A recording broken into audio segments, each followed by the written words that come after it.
আসসালামু আলাইকুম। প্রিয় দর্শক, অন্য মঞ্চের আলাপ চাইতায় আপনাদের সকলকে আমন্ত্রণ জানাচ্ছি। আলোচনার জন্য আজ আমাদের সঙ্গে রয়েছেন জাতীয় প্রেস ক্লাবের সাবেক সভাপতি, সিনিয়র সাংবাদিক জনাব শওকত মাহমুদ। শওকত মাহমুদ ভাই, আপনাকে আমাদের অনুষ্ঠানে স্বাগত জানাচ্ছি। ধন্যবাদ। শওকত মাহমুদ ভাই, যদিও আমি জানি যে আপনি সাম্প্রতিক সময়ে রাজনৈতিক দলের সঙ্গে জড়িত হয়েছেন, নিজে একটা রাজনৈতিক দল গঠন করেছেন, কিন্তু সাংবাদিক হিসেবে আমরা আপনাকে দীর্ঘদিন ধরে চিনি এবং আমাদের অগ্রজ হিসাবে আপনাকে আমরা একভাবে, মানে আমার কাছে আপনি এখনো কিন্তু সাংবাদিক, যদি আপনি যত রাজনীতি করেন না কেন।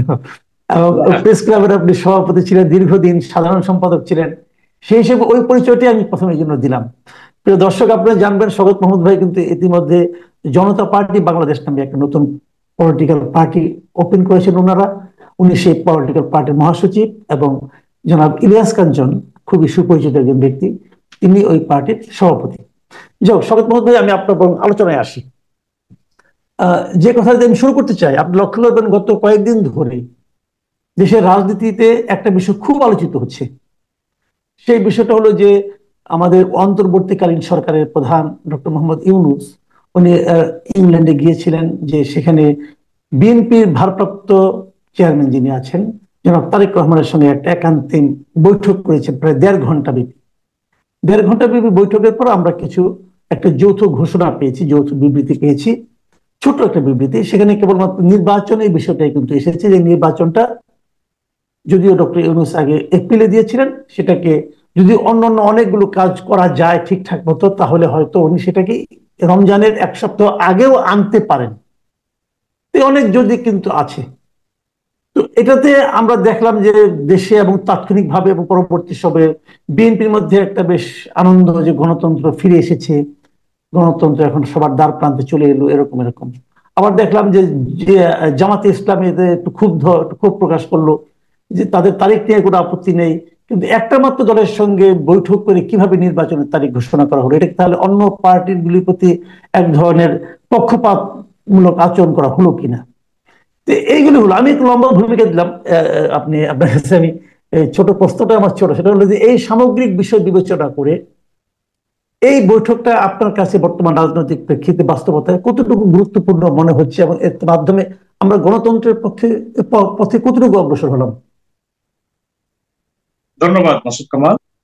আমি আপনি যে প্রশ্নটা করেছেন সেটার মানে যদি তাৎক্ষণিক জবাব হয়, সেটাতে আমি বলতে পারি যে হ্যাঁ, এই বৈঠকটি অত্যন্ত গুরুত্বপূর্ণ এবং দেশের রাজনীতির জন্য আমি মনে করি প্রত্যাশার দিক থেকে, আঙ্গিকের দিক থেকে, সব ক্ষেত্রেই কিন্তু গুরুত্বপূর্ণ হয়েছে। যেখানে বিএনপির ভারপ্রাপ্ত চেয়ারম্যান গত 28শে মে তারুণ্যের সমাবেশে বলেছিলেন যে ডিসেম্বরে নির্বাচন হতেই হবে, সেই জায়গা থেকে তিনি সরে গিয়ে ফেব্রুয়ারি করার জন্য প্রস্তাব দিয়েছেন। তারপর বিএনপির এক ধরনের নেতৃবৃন্দ ডক্টর ইউনূসের প্রচন্ড সমালোচনা শুরু করেছিলেন। অন্যদিকে ডক্টর ইউনূসও জনাব তারেক রহমানের 28শে মের বক্তব্যের পর ঈদের আগে তিনি জাতির উদ্দেশ্যে ভাষণে এপ্রিলের প্রথমার্ধে নির্বাচনের কথা ঘোষণা করেছেন। তার মধ্যে দুই পক্ষের মধ্যে এক ধরনের আমি বলবো যে দূরত্ব ছিল, এবং এই দূরত্বের মধ্যে উত্তেজনাও ছিল। সেইখানে লন্ডন বৈঠকে এই বৈঠকের পরিবেশ, বৈঠকের যে বডি ল্যাঙ্গুয়েজ ছিল দুই নেতা, তাতে মনে হয়েছে যে তারা ওই উত্তেজনার পরিসরটুকু তারা অতিক্রম করে ফেলছে, এই মেসেজটাই ছিল। এবং তারেক রহমান সাহেবও আমি বলবো যে তিনি অত্যন্ত আমি বৈঠকে মানুষ যেভাবে চেয়েছে সেভাবেই তিনি কিন্তু তার আচরণটি করেছেন, ডক্টর ইউনূসের সঙ্গে তাকে সম্মানিত করেছেন। এবং যেসব ব্যক্তির বিরুদ্ধে বিএনপির অভিযোগ ছিল যে উপদেষ্টা বাদ দিতে হবে, তাদেরকে নিয়েই বৈঠকটি করেছেন। এখানে কিন্তু অনেক বড় মনের পরিচয় দিয়েছে। অন্যদিকে ইউনূস সাহেবও কিন্তু আমি মনে করি যে তারেক রহমানকে যথাযথ সমাদর করেছেন, কথা শুনেছেন এবং একান্তে কথাবার্তা বলেছেন। বিএনপির পক্ষে গেইন হলো যে অবশেষে নির্বাচনের রোড ম্যাপটা বিএনপি আদায় করতে পেরেছেন একটা ইউনূসের কাছ থেকে, যে ফেব্রুয়ারিতে নির্বাচন করবে। এবং এই বৈঠকের পর যদিও যৌথ বিবৃতিটা পরিষ্কার ছিল না যে ফেব্রুয়ারিতেই নির্বাচন হচ্ছে, কিন্তু বিএনপি মহাসচিব ঢাকায় বসে বিবৃতি দিলেন যে ইউনূস তারেক বৈঠকে একমত যে তারা ফেব্রুয়ারিতে নির্বাচন। কিন্তু যৌথ বিবৃতির ভাষাটি পড়লে মনে হয় যেখানে বলা হয়েছে যে আহ, প্রধান উপদেষ্টার ভাষণের কথা বলা হয়েছে, যেখানে তিনি এপ্রিলে প্রথমার্ধ নির্বাচনের কথা বলেছেন, সেই রেফারেন্সটি এনে বলা হয়েছে তবে যদি সংস্কার এবং বিচার প্রক্রিয়ার পর্যাপ্ত অগ্রগতি সাধিত, পর্যাপ্ত অগ্রগতি, পর্যাপ্ত শব্দটা আহ, অনেকটাই আমি বলবো যে এটা খুব একটা কৌশলী শব্দ। কারো কাছে কতটা কোনটা পর্যাপ্ত মনে হবে, কোনটা মনে হবে না বা অপর্যাপ্ত মনে হবে, সেগুলো বিষয় রয়ে গেছে, তাহলে এগিয়ে আনা যেতে পারে বলে এই ধরনের একটা বাক্য আছে। এরপরে উভয় সন্তুষ্ট হয়েছে এই যৌথ। তো আমি মনে করি যে আমরা যারা মানে কোর খাওয়ার লোক বা সাংবাদিকতা করে নানা ধরনের নানা রাজনৈতিক ঘটনাবলী দেখে আসছি, এগুলি ওই বিবৃতির মধ্যে যদি বা তবে বা পর্যাপ্ত অপর্যাপ্ত দেখি, এই ধরনের শব্দের আহ, সংশ্লেষ কিন্তু আমাদেরকে একটু একটু খটকার মধ্যে ফেলে না, এটা আমরা জি। বরাবরই দেখি। তারপরেও মিডিয়া এবং আমি মনে করি যে বিএনপির নেতৃবৃন্দ এবং বিএনপির সঙ্গে যারা অনুগামী কতগুলো দল আছে তারা সবাই বলছে জাতি একটা স্বস্তি অনিশ্চয়তার মেঘ কেটে কেটে গেছে এবং নির্বাচনের ট্রেনে উঠেছে, কথাটি বলছে। পক্ষান্তরে জামাত এনসিপি তাদের বক্তব্যে একটু ভিন্ন মত আছে। তারা বলছে যে এক দলের সঙ্গে আলোচনা করে যৌথ বিবৃতি দেওয়া এবং নির্বাচনের তারিখের ব্যাপারে, ভিন্ন তারিখের ব্যাপারে একমত হওয়া, এটা ইউনূস সাহেবের উচিত হয়নি। তিনি তার নিরপেক্ষতা ক্ষুণ্ণ হয়েছে এবং অন্তর্বর্তী সরকার বিএনপির দিকে ঝুঁকে যাচ্ছে। আবার উপদেষ্টা পরিষদের আজকের একটা প্রতিক্রিয়া দেখলাম যে তারা এই বৈঠক নিয়ে সন্তুষ্ট। উপদেষ্টা পরিষদের সন্তুষ্টি কি আসে যায় আমি বুঝি না, কিন্তু বলা হচ্ছে এই কারণে যে যাতে করে সমালোচকরা বলতে পারেন যে সরকারটি এখন বিএনপি ঘাঁষা। আমি যে জায়গাটি দেখি সেই জায়গাটি হচ্ছে যে ইউনূস সাহেব কিন্তু আগের ঘোষণা থেকে আহ, তিনি সরে গেছেন, এই কথাটা পুরোপুরি বলা যায়। রাইট। ইউনূস সাহেব যে এই ফেব্রুয়ারিতে নির্বাচন দিয়ে দিবেন এমন কিছু না, বলা হয় মিডিয়ার চাপে হোক বা আন্দোলনের রাজনৈতিক দলগুলোর চাপে তিনি ফেব্রুয়ারিতে নির্বাচন আনবেন, সেটা পরের ব্যাপার। তারপর এই নির্বাচনে যারা আরো স্টেক হোল্ডার আছে, পলিটিক্যাল স্টেক হোল্ডার, সেই স্টেক হোল্ডারদের সঙ্গে তিনি নিশ্চয়ই ফিরে এসে কথাবার্তা বলা শুরু করেছেন এবং তারা কি বলছেন সেটাও তাকে কানে নিতে হবে। ইউনূস সাহেব এখন কোনো মতে একটা সনদ দিয়ে যদি তিনি একটা নির্বাচন দিয়ে যেতে পারেন, সেটাকে তিনি তার অ্যাচিভমেন্ট মনে করবেন। বাস্তবে সংস্কার কতখানি সাধন করবেন বা করবেন না সেই বিষয়ে আমার একটা সন্দেহ আছে এবং সরকার করতে পারবে কি। হয়তো দেখা যাবে যে জুলাই সনদ দিয়েই একটা আবার রাজনৈতিক মতানৈক্য শুরু হয়েছে, খটমটি শুরু হয়েছে। তো ইউনূস সাহেবের সঙ্গে তারেক সাহেবের যে বৈঠকটি হয়েছে, তারা 1 ঘন্টা 20 মিনিট একান্তে কথা বলেছে। এই একান্তে কথাবার্তার মধ্যে নিশ্চয়ই সনদের ব্যাপারে কথা হচ্ছে, এটা কেউ বললেই এটা উড়িয়ে দেওয়া যাবে। ইউনূস সাহেব নিশ্চয়ই জানতে চেয়েছেন যে জুলাই চার্টারের ব্যাপারে বিএনপির অবস্থা। সেখানে তারেক রহমান সাহেব নিশ্চয়ই তাকে কিছু বিষয়ে আশ্বস্ত করেছেন বা মন্তব্য করেছেন যে ওগুলো বাদ থাকবে, এগুলো থাকবে না, এগুলো থাকবে। সেই ব্যাপারে কতখানি মতৈক্য হয়েছে আমরা জানি না, কিন্তু ডেফিনেটলি এই ব্যাপারে আলোচনা হচ্ছে এবং আচ্ছা, আরো আপনি আলোচনা। একটা আপনি একটা কথা বললেন যে সংস্কারের ব্যাপারে আলটিমেটলি সরকার কতটুকু সংস্কার করতে পারবে এ ব্যাপারে আপনার সন্দেহ আছে। কিন্তু আপনি একটা কথা খেয়াল করবেন যে যৌথ বিবৃতি যেটা দেওয়া হয়েছিল সেখানে কিন্তু এই কথাটা বলা হয়েছিল, আমি আপনাকে পড়ে শোনাই যে যে রমজানের আগে সপ্তাহ নির্বাচন হতে পারে, একটু ঠিক আছে, তারপরে বলেছিলেন উনি, ওখানে লেখা হয়েছিল সেক্ষেত্রে ওই সময়ের মধ্যে সংস্কার ও বিচার বিষয়ে পর্যাপ্ত অগ্রগতি অর্জন করা প্রয়োজন হবে। এখন যদি সংস্কারটা, যে আপনার যে সন্দেহ, যদি আপনার সন্দেহ তো এমনি এমনি না, আপনি তো অনেক কিছু বুঝেই সন্দেহটা করেছেন, হুম, এখন যদি এই সন্দেহটা শেষ পর্যন্ত বাস্তবায়িত হয় তাহলে তো ওই অগ্রগতি হবে না। তো না হলে কি নির্বাচনটা হবে না নাকি? সেটাই সেটাই সেটাই কারণ প্রশ্নটা সেই জায়গায়, যেমন সংস্কার বা বিচারের কথাই ধরি, তাহলে বিচারটা তো ডিসেম্বর বা ফেব্রুয়ারির মধ্যে বিচার শেষ হয়ে যাবে এটা কেউই আশা করে। কিন্তু হয়তো এমন হতে পারে যে কোনো এক ব্যক্তির বা সাবেক যে খুনি হাসিনার একটা একটা মামলায় একটা রায়, সেই রায়ের পর তখন বোঝা গেল যে এটা একটা দৃশ্যমান বিচার হয়েছে, একটা অগ্রগতি যাত্রা শুরু হয়েছে, বিচারের অগ্রগতি। অতএব তখন বিএনপি বলবে যে এটা এখন নির্বাচনের তফসিল ঘোষণা করা। নির্বাচন কমিশনারের যে প্রধান নির্বাচন কমিশনের বক্তব্য হচ্ছে যে 2 মাস পরে ডিসেম্বর 2 মাস আগে নির্বাচন অনুষ্ঠান 2 মাস আগে তারা করছে। তো সেই জায়গায় সংস্কারের ক্ষেত্রে যে প্রশ্নটি, সংস্কারের ক্ষেত্রে কোন দল কি চায় এটা পরিষ্কার হয়ে গেছে জনগণের সামনে, এবং বিএনপি কি কি চায় না সেটাও পরিষ্কার। এখন ঐকমত্য কমিশনের সঙ্গে বৈঠকে দর কষাকষি করে কতখানি এই সরকার এগোতে পারবে, কতখানি পিছোতে পারবে, সেটা নিয়ে তো একটা সংশয় আছে। এবং এইখানে এনসিপি বা জামাতের যে দৃষ্টিভঙ্গি, আরো ইসলামী দলের, তারা যদি এখন ঐকমত্যে পৌঁছার ক্ষেত্রে দ্বিমত করে, তাহলে কি দাঁড়াবে অবস্থা? সংস্কার যদি শুরুই না করা যায়, বা শুরুর প্রক্রিয়াও যদি সূচনা করা না যায়, তাহলে অবস্থাটা কি দাঁড়াবে? সেই কারণে আমরা বলছি যে জায়গায় জায়গায় খটকা আছে, জায়গায় জায়গায় বাধা উৎপেতে আছে। সেই বাধাগুলো অতিক্রম করার ক্ষেত্রে বা সরকারের প্রতিশ্রুতি পূরণের ক্ষেত্রে সরকার নিজেই কতখানি এগোতে পারবে সে বিষয়ে একটা সন্দেহ সংশয় রয়ে আছে। এটাই। আরেকটা কথা আমি বলতে চাই, জি, আপনি কিন্তু এখানে, আমি স্টেক হোল্ডারদের কথা বলছি, স্টেক হোল্ডার খালি জামাত ইসলামী, এনসিপি বা রাজনৈতিক দল। বাংলাদেশের রাষ্ট্রপতি বলে একজন আছে। জি, রাষ্ট্রপতি কিন্তু তত্ত্বাবধায়ক সরকার বলেন, অন্তর্বর্তীকালীন সরকার বলেন, এই সরকারের কিন্তু একজন গুরুত্বপূর্ণ ব্যক্তি। ইউনূস সরকার কিন্তু রাষ্ট্রপতিকে চরম অবহেলা করছে। তাকে অবহেলা করছেন এইভাবে, যে রেফারেন্সটি পাঠানো হয়েছিল সরকার গঠন না, তাতে বলা জি, হয়েছিল যে এই দেশে একটা ডক্ট্রিন অফ নেসেসিটি অনুযায়ী একটা অন্তর্বর্তী ব্যবস্থা হবে এবং রাষ্ট্রপতি প্রধান উপদেষ্টা উপদেষ্টা নিয়োগ। এখন এই প্রধান উপদেষ্টা কিভাবে বিহেভ করবেন, কাজ করবেন? তিনি কি প্রধানমন্ত্রীর কাজ মতোই কাজ করবেন, নাকি তিনিও রাষ্ট্রপতির মতো কাজ করবেন? সব ফাইল রাষ্ট্রপতির কাছে পাঠানো হয়, কিন্তু ইউনূস সাহেব শপথ ছাড়া রাষ্ট্রপতির সঙ্গে একদিনও কিন্তু বঙ্গভবনে গিয়ে কথা বলে। দ্বিতীয়ত, 52 বছরের ইতিহাসে রাষ্ট্রপতি যেখানে ঈদের নামাজ জাতীয় ঈদগাহে পড়েন, তাকে দুই ঈদের নামাজ পড়ার ক্ষেত্রে তাকে নিষেধ করা হয়েছে বলে আমরা শুনছি। তারপরে আরো ইন্টারেস্টিং বিষয়, যেসব রাষ্ট্রদূতরা নতুন এসে পরিচয়পত্র পেশ করে, তারা বঙ্গভবনে রাষ্ট্রপতি। পরিচয়পত্র পেশ করার এই আনুষ্ঠানিকতা কিন্তু ওই রাষ্ট্রদূতের জীবনে এবং সরকারের জন্য একটা গুরুত্বপূর্ণ বিষয়।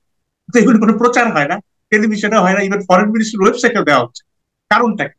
হ্যাঁ, রাষ্ট্রপতিকে আমরা ভিন্ন রাজনীতির লোক, গণ অভ্যুত্থানের বিরোধী লোক বলে ধারণা করে তাকে অপসারণ করার প্রস্তাব উঠেছিল, দাবি উঠেছিল। সেখানে বিএনপি সরকার মনে করেছে যে না, এই রাষ্ট্রপতি থাকবেন। তো যদি থাকেন, তার কাছে সব ফাইল পাঠান, কিন্তু তাকে আপনি ওই রাজনৈতিক এই অগ্রগতি বা নির্বাচন বলুন বা সবকিছু ব্যাপারে তার সঙ্গে তার কোনো কথোপকথন নেই, তিনি বঙ্গভবনে পড়ে আছেন। আমার কথা, এই রাষ্ট্রপতির প্রতি আমার কোনো ব্যক্তিগত কোনো আমার পরিচিত নেই এবং কোনো মানে সহানুভূতির প্রশ্ন। কিন্তু এই রাষ্ট্রপতি বলে যে আছে, তাকে আপনি কোনো কিছুর মধ্যে জানান না, আপনি বিদেশ যাচ্ছেন, আসছেন, রাজনৈতিক অগ্রগতি হচ্ছে, নির্বাচন হচ্ছে, এই রাষ্ট্রপতিকে দিয়েই তো নির্বাচনের পরে পার্লামেন্ট ডাকতে হবে। আমার তো প্রশ্ন হচ্ছে, বঙ্গভবনে কোনো প্রেস উইং বলে কোনো জিনিসই নাই। তো বিষয়টা কি? ইউনূস সাহেব নিজেই রাষ্ট্রপতি কত বিহেভ করছেন। ঈদগাহতে নামাজ পড়তে গেলে ইনি সবার সঙ্গে হাত মিলাচ্ছেন এবং 5 বছর থাকার দাবি তাকে তিনি শুনছেন, তিনি সবকিছু ফাংশন। এটা আমাদের একটা পার্ট। সেকেন্ড পার্টটা হলো সেনাবাহিনীর যে যে মিটিংটার বক্তব্য নিয়ে রাজনৈতিক অঙ্গনে হইচই হয়েছে, সেখানে একটা কথা উঠেছে যে প্রধান উপদেষ্টা অনেক অনেক বিষয়ে তাদের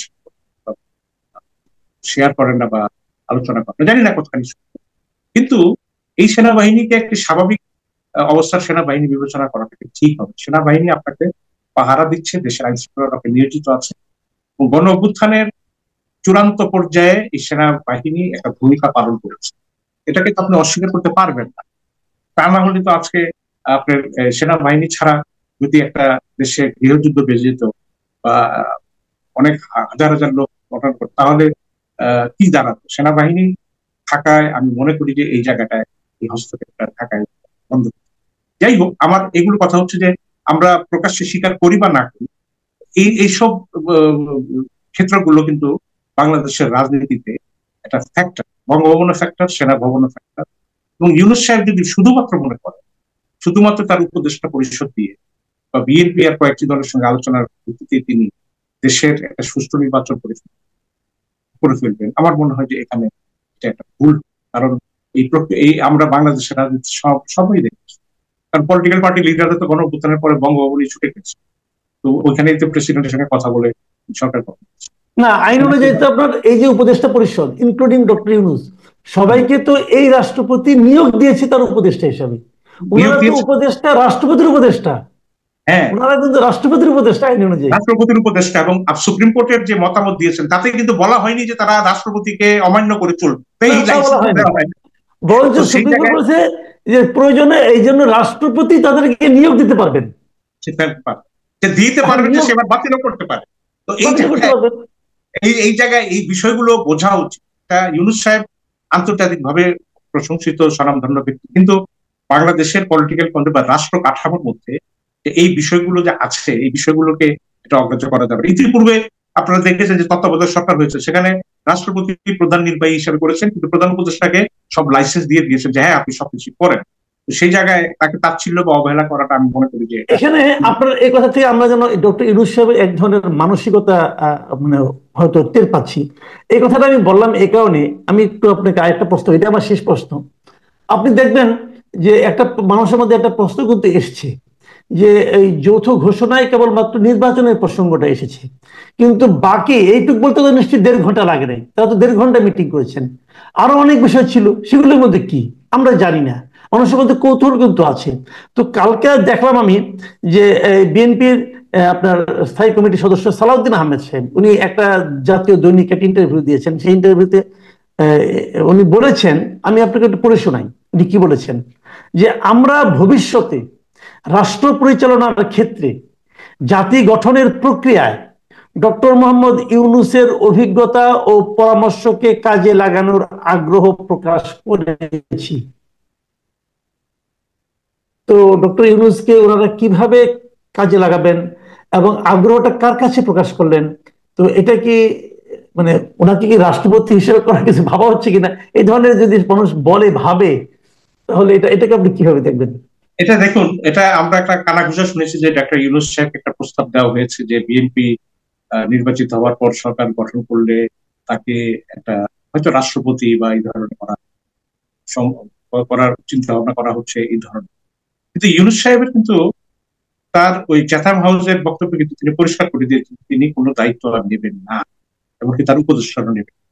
এটা কিন্তু ডাক্তার ইউনূস সাহেবের একটা বড় স্ট্রেংথ ছিল, যে আমি যার কাছ থেকে কিছু নেওয়ার আশাই করি না তার সঙ্গে আমার এত এত বার্গেন করতে হবে কেন, আমি আমার পজিশনে থাকি। সেকেন্ডলি, এই তারেক রহমানের সঙ্গে সংলাপের আগে তার আরেকটি শক্তির জায়গা ছিল এরকম, যেহেতু বেগম খালেদা জিয়া ইন্টারভেন করেছেন ডাক্তার ইউনূসের সঙ্গে রেষারেষি কমাও, এই সরকারের বিরোধিতা যেও না, এই কথাটা বিএনপি যখন নেতৃবৃন্দ হাইকমান্ড শুনেছে, তখন অটোমেটিক্যালি ইউনূস সাহেবের পজিশনটা আপডেট হয়েছে যে হ্যাঁ, তাহলে ইউনূস সাহেব যে সিদ্ধান্ত নেবেন এই সিদ্ধান্তের কাছাকাছি বা সঙ্গে সঙ্গে আমাদের থাকে। এই দুটি বিষয় কিন্তু আমি মনে করি যে ইউনূস সাহেবের পক্ষে। কিন্তু ইউনূস সাহেবের এখন যেহেতু তিনি বলে ফেলেছেন তিনি আর কোনো পদ গ্রহণ করবেন, আমার মনে হয় এটা খুব তার জন্য কঠিন হবে। বিএনপি কিন্তু হয়তো আপনি কি সৈয়দ ভাই, আমি আপনাকে একটু থামাচ্ছি, আপনি কি মনে করেন, আপনি কি ওনাকে এটা বলতে শুনেন নাই, একাধিক মিডিয়ার কাছে কি উনি বলেন নাই যে আওয়ামী লীগকে নিষিদ্ধ করার কোনো অভিপ্রায় আমাদের সরকারের নাই? উনি তো বলেছিলেন। তো সেই অভিপ্রায় কি উনি রক্ষা করেছেন? অথবা উনি অভিপ্রায় তিনি রক্ষা করতে পারেননি, এবং লন্ডনে গিয়ে এই কথা বলেছেন যে এখন যদি এক্ষেত্রে হয়, এক্ষেত্রে যদি ওনাকে এরকম অনুরোধ করা হয়, সবাই যদি বলে, হয়তো এই ক্ষেত্রে অভিপ্রায় রক্ষা করতে নাও পারতে পারেন। না, এটা এখন তিনি ছাত্রদের অনুরোধে প্রধান উপদেষ্টা হয়েছে, তত্ত্বাবধায়ক অন্তর্বর্তী সরকার প্রধান হয়েছে। এই ছাত্রদের নিয়ে কাজ করতে তাকে প্রতি পদে বিড়ম্বনা হয়েছে। কিন্তু একটা পলিটিক্যাল গভর্নমেন্টের একটা যদি রাষ্ট্রপতি হিসাবে যদি কাজ করতে যান, তিনি ডেফিনেটলি এটা আপনার ইয়াজউদ্দিন বা চুপ্পু বা মার্কা রাষ্ট্রপতি হতে চাইবেন না। কারণ ইউনূস সাহেব তার যে ইমেজ বা তার যে পার্সোনাল কেমিস্ট্রি, এতে করে তিনি এটা চাইবেন না যে তিনি একজন মিলাদ পড়ানো বা ঈদগায় নামাজ পড়ানো রাজনীতি হবেন। তিনি তাকে হজম করাও কিন্তু একটা রাজনৈতিক সরকারের জন্য খুব কঠিন হবে। তিনি চাইলেও একবার বসে গেলে কিন্তু একটা সমস্যা আছে। এবং তিনি এখন যে দৃষ্টান্তটা রেখে যাচ্ছেন, তিনি তার একটা ঐকমত্য কমিশনের প্রধান, তিনি প্রস্তাব দিয়েছেন যে প্রেসিডেন্টের ক্ষমতা বাড়াতে হবে, প্রধানমন্ত্রীর ক্ষমতা। এখন ছুপু কার্যত বঙ্গভবনে রেখে তিনি কি দৃষ্টান্ত স্থাপন করছেন, এটা সার্বভৌম পর্ব উপরে এটা বর্তায় কিনা, এটা তো একটা প্রশ্ন। আমার মনে হয় না যে ইউনূস সাহেব চাইলেও, ইউনূস সাহেব হয়তো একটা আপনার হয়তো আমাদের আছে যে একটু বিদেশি আগে বিএনপির সময়ও বলা হয়েছে, আগের সরকারের সময়, যে তিনি প্রধানমন্ত্রীর বিশেষ দূত হিসাবে বা বিশেষ হিসাবে তিনি বাইরে কাজ করেন। তিনি পছন্দ করেন প্লেনে ঘুরতে, বিভিন্ন বিশ্ববিদ্যালয়ে ভর্তি দিতে, বিভিন্ন সরকার প্রধানদের সঙ্গে মানে ছবি তুলতে, এবং বিদেশে গেলে তার মুখ খুলে যায়, তার অন্তর খুলে যায়। তো এরকম আছে ব্যাপার। তো আমি ওই পর্যন্ত আমি মনে করি না যে বিএনপিও মনে মনে চাইবে আসলে যে এই ধরনের রাষ্ট্রপতি হোক। জি, জি, অনেক ধন্যবাদ, অনেক ধন্যবাদ জনাব শওকত মাহমুদ। প্রিয় দর্শক, আপনারা শুনলেন মানে সিনিয়র সাংবাদিক, সাংবাদিক মানে জগতের সংগঠক হিসেবে আমরা যাকে চিনি, এবং সাম্প্রতিক কালে রাজনীতিবিদ জনাব শওকত মাহমুদের মূল্যায়ন আমাদের দেশের রাজনীতি নিয়ে কি হচ্ছে অথবা কি হতে পারে সে বিষয়েও তিনি অনেক ইঙ্গিত দিলেন। আপনাদের কেমন লাগলো আমাদের লিখে জানাবেন। আগামীতে সুযোগ পেলে, উনি যদি সময় দেন, আবারও হয়তো ওনার সঙ্গে আমরা বসার চেষ্টা করবো। আপনারা ভালো থাকবেন। এখন এই পর্যন্তই। আল্লাহ হাফিজ।